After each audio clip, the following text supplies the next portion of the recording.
Isang mapagpalang araw sa inyong lahat, Luzon, Visayas, Mindanao, saan man kayo sulok ng mundo. Mag-ingat kayo palagi mga kabayan. Nandito tayo sa Manila Baywalk Dolomite Beach upang mag-update mga kabayan. Dito tayo sa pagitan ng phase 1 at phase 2 mga kabayan. Ito ayan, hindi bawal na pumasok siguro dito. Ayan. Kaya dito yung harang mga kabayan. Harang dito. Linagyan nila ng dito. Orange. Ayan. Kaya hanggang dito lang yung namamasyal.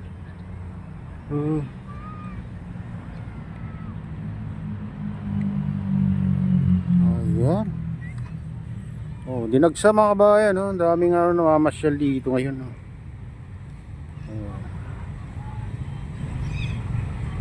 Oh.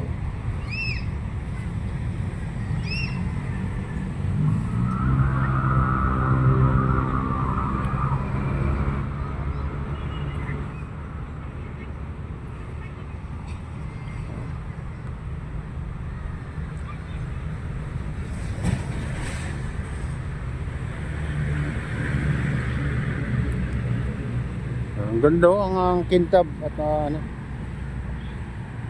ganda tignan yung Dolomite sun mga kabayan, oh. Puting puti. Dito ay hindi dito. Makapal pa nung dito, guys.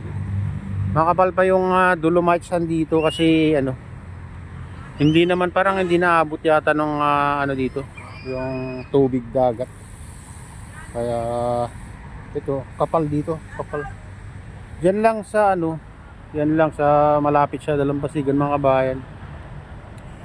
Yung nahaluan ng Graysan kasi siyempre pag bumabagyo malakas ng alon.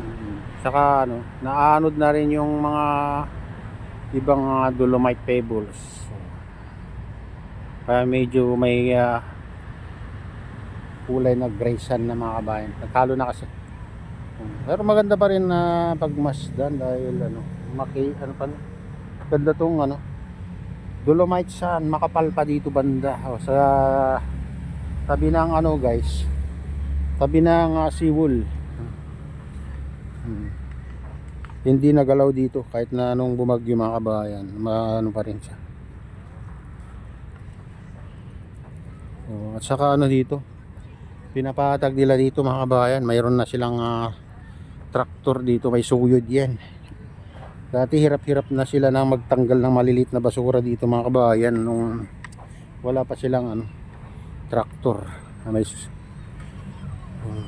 saka yung pagpatag ngayon mga kabayan, ganda. Ganito na kaganda ang Manila Baywalk Dolomite Beach.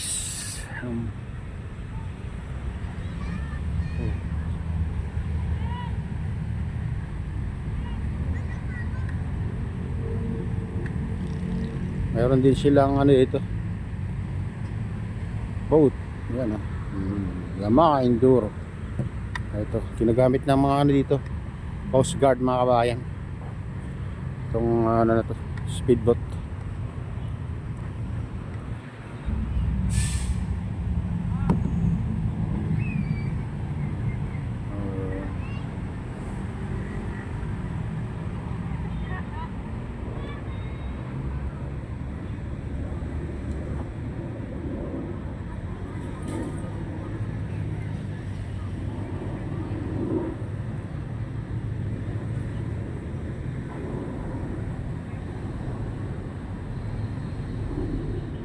Parang to mga kabayan, parang bago tong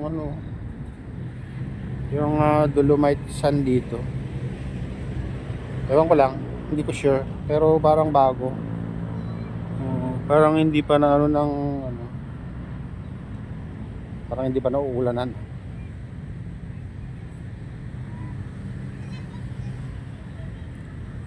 Ibang kulay naman dyan, mga kabayan. Mas maputi dito. Mas maputi yung kulay dito mga kabayan, yung Dolomite sun. Oo nga, iba naman dito, dito banda. Ito yung dati. Ito yung parang bago mga kabayan na naitambak dito. Oo.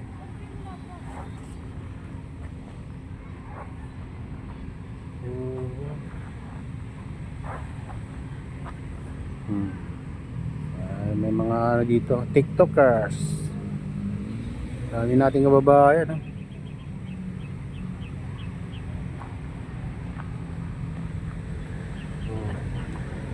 Dinarayo guys. Dito muna tayo guys. Maganda sana kung ano, hindi hinati mga kababayan, nakakalakad sila na doon hanggang doon sa dulo. So hinati, may harang na dyan.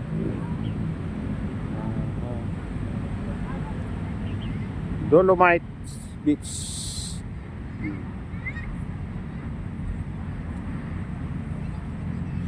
Dito tanaw mo yung ano, reclamation diyan sa likod ng Sofitel Hotel guys. Hanggang sa gitnang lawak din yan mga bahay, no?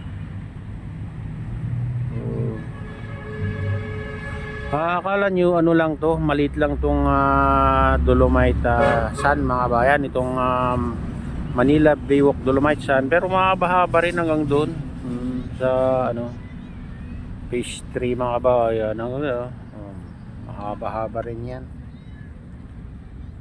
Ayun,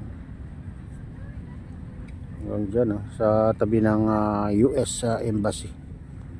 Ayan mga bayan. Tuwag-tuwa yung mga bata na naglalaro sa ano, tabing dagat.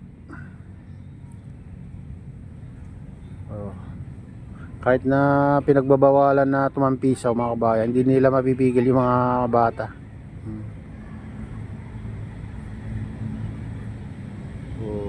Siyempre nandiyan naman yung magulang mga kabayan, nag-aalalay.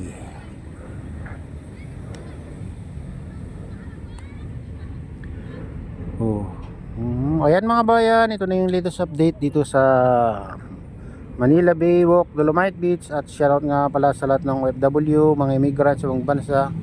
Shoutout sa inyong lahat, shoutout din sa lahat ng vloggers, shoutout din sa lahat ng sumusuporta sa aking YouTube channel.